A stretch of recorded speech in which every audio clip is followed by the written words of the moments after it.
বিয়েবাড়িতে নরম ভাত খেতে দেওয়ায় লঙ্কা কাণ্ড বাঁধিয়েছেন বরপক্ষের লোকজন।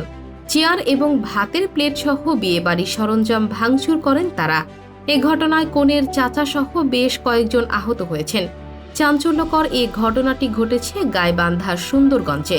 ভুক্তভোগী পরিবার ও ইউপি সদস্য সূত্রে জানা গেছে, গেইটের টাকা নিয়ে ঘটনার সূত্রপাত হলেও তাদের বিয়ে হয় যথারীতি। বিয়ের পর রাত ১টার দিকে প্রায় ৩ শতাধিক বরযাত্রীকে টেবিলে খাবার দেওয়া হয়।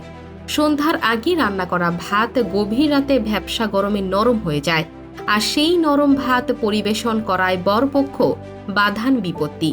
একে একে ফেলে দিতে থাকেন ভাতের প্লেট, ভেঙে চুরমার করা হয় চেয়ার। কনের বাবার অনুপস্থিতিতে বিয়ের অনুষ্ঠান তদারকির দায়িত্বে থাকা কনের চাচা বরপক্ষকে শান্ত করতে গেলে তার কলার ধরে মাটিতে ফেলে মাথায় আঘাত করা হয়।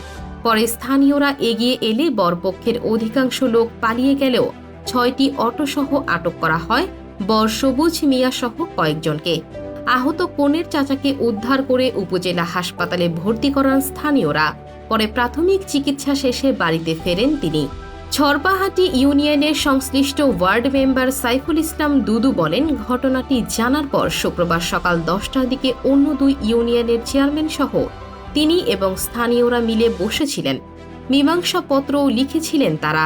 সংসার যেহেতু হবে না এবং সময়ও নেই, তাই শনিবার সকালেই বসার কথা ছিল, তবে শেষমেশ আর বসা হয়নি।